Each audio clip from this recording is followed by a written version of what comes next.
Hi, I'm John Byrne with Poets&Quants. Hi, I'm Sandy Kreisberg, the HBSGuru. Welcome to another edition of Handicapping Your MBA Odds.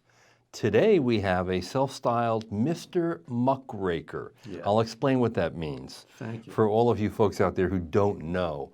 A muckraker is essentially an investigative journalist who rakes dirt up and then feeds it to the audience. Well, this guy may not have been a muckraker, but he likes to think of himself as one. He has a 720 GMAT, a 3.75 GPA from a top 25 university. He was a double major in econ and philosophy. And here's what he's done in the last 3 years. He's had 3 different jobs. First job, 1 year as a reporter at the Financial Times.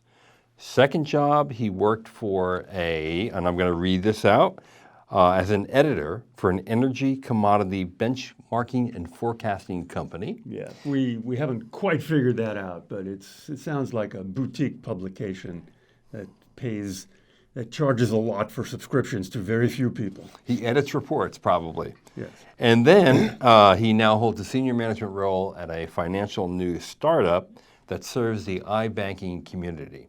And that's another one of these high-cost, low number of subscriber outfits. Yeah, Yes. feeding hopefully inside information of some kind. No, well, not inside information, but Not in the traditional definition, of course. Now he wants obviously esoteric legal information. he wants an MBA to transition out of these sort of editorial type roles and actually move into investment banking himself in the area of power and utilities. Now, his group of schools that he's targeting: Columbia, MIT, Yale, NYU, and Georgetown. Sandy, what do you think? What we got here is a very attractive Ivy League kind of guy. He went to a liberal arts school. He did well. He's literary. We're talking solid basics, 375, 720 GMAT. He also says he has a lot of extracurriculars around tennis. I think he was a member of the varsity team. 4 years. Serious tennis player. He now is involved so he's a tennis playing, Ivy League, white guy, writer type, okay? Who, this is proof of, mama, don't let your children double major in economics and philosophy, okay? If he had just majored in economics, he would have gone to iBanking right out of the gate, but instead he started at the Financial Times. Quick learner that he said, I'd rather be eating these cupcakes than writing about them. And so he's then transitioned over from writer to editor for more proprietary, high price insider publications. And he says he's doing some product development and has some management responsibilities in this new job. Right. So he's by hook and crook and hard work and intelligence, he's transformed himself into a financial writing guru, innovator, manager, etc. So he's getting out of the writing business. So what do you think? Columbia? I think he should apply to Wharton. And why he omitted that, I don't know. You like this guy then? I like this guy, and schools are like this guy. Admissions committees are made of people like this guy, okay? Admissions committees are often liberal arts people, have an interest in business, but not a dominant interest. The fact that this guy's a writer, I'm sure he's very well spoken, he's literary, he's, liberal arts, philosophy, double major, whatever that was. I think Wharton might say, we could use a guy like this. He's smart enough. It's a 720, 375. Those might be a couple of basis points below our, normal scores, but we'll eat that in light of, the fact that this is not your typical iBanker. This guy might be more articulate, more fun-loving, more well-read than your typical iBanker. Philosophy major, besides that econ. He's a good thinker. Yeah, he's a thinker. Well, he's okay, aspiring. Like this right here. Yes, right. Okay, odds at Wharton. Let me finish the analysis here. Could this guy, I'll ask you, John, since we're sharing the stage here. Could this guy get hired in investment banking with this background? That's what he wants to do. He wants to start in investment banking and then transition to what sounds like some esoteric version of private equity. I think if he gets into Columbia, Wharton, MIT, or Yale, I don't think he's going to have a problem. He's going to have the network to get in. He's got some basic knowledge in the energy field as a journalist. What do investment bankers do?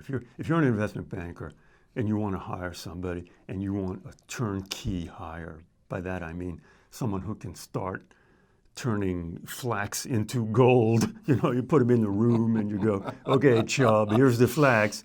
I'm going to come back at the end of the summer and I want a few gold bars. Who do you think, what are they looking for? What skills are they looking for? Well, this is a worthwhile discussion. He's got to be good at quant, and he is, because he got It's not only quant, no, specific skills. Analytical skills, basically. What do investment bankers do? They're deal model. makers. Those are real investment That's bankers. true. At the associate level, you're probably not doing a lot of deal making. Right. You're doing diligence, you're doing modeling, Right. you're doing Excel stuff. Right.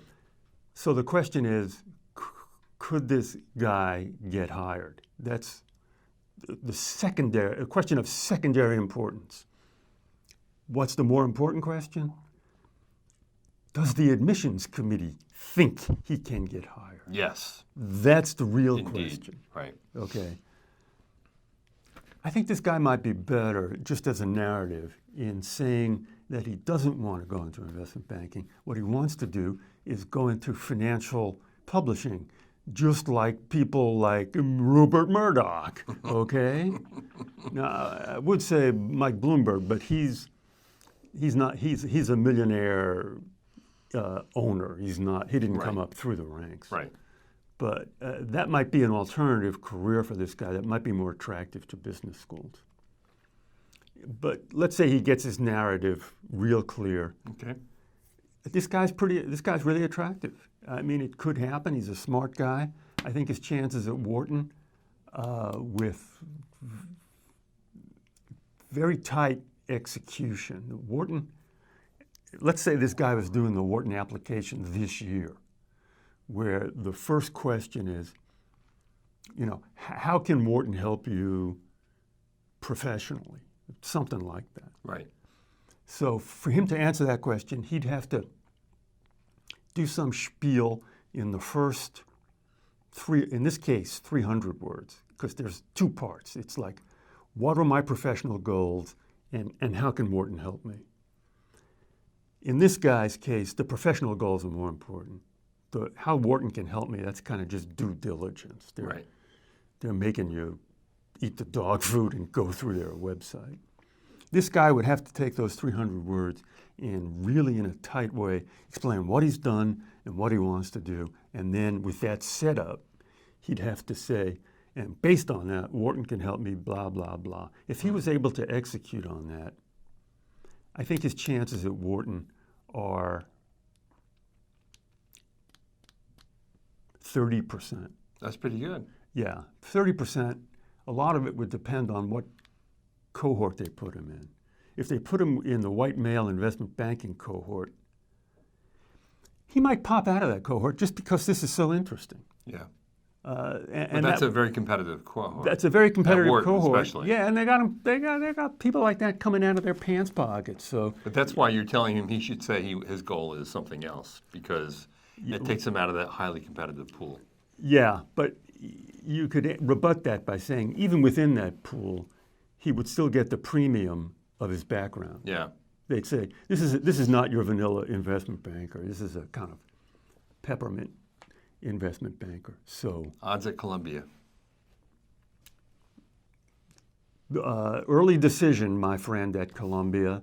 They would also go for the journalistic angle because they view themselves as being a journalistic, they've got a J school over there, so there's kind of a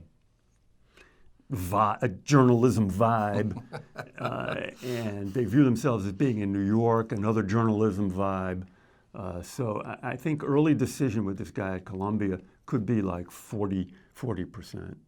And then he has MIT, which of course is a much smaller class and very selective. Yeah, I don't know. It's just a feeling I can't articulate. MIT don't go for stuff like this. Yeah, he doesn't strike me as a typical MIT candidate at Yeah, all. they just, maybe I'm wrong. They prefer someone either straighter or more unusual. So 20%. 25%. Yeah. And then he has Yale in the mix. Yale would go for this just Yeah. because he's interesting, and he's got he's got Yale earmarks. So 30% plus. Yeah, 40% plus. Oh, Yeah, wow. with an enthusiastic execution. Yeah. Okay. And other two picks, obviously, they're going to be even higher than at NYU and Georgetown. NYU would go for this. It's a New York story. This guy seems like an NYU type. Somehow, it's a matter of convincing, as is often the case. It's a matter of convincing them you really want to go there. I would advise him to wag his tail, show up, go to info sessions, meet people, et cetera, et cetera. Georgetown, no brainer. Same thing. Yeah. All right. He's got to show conviction. Okay. Well, Mr. Muckraker is going to be raking up some green after he gets his MBA at one of these really good schools. Good luck to you. And for everyone else out there, good luck on the MBA highway.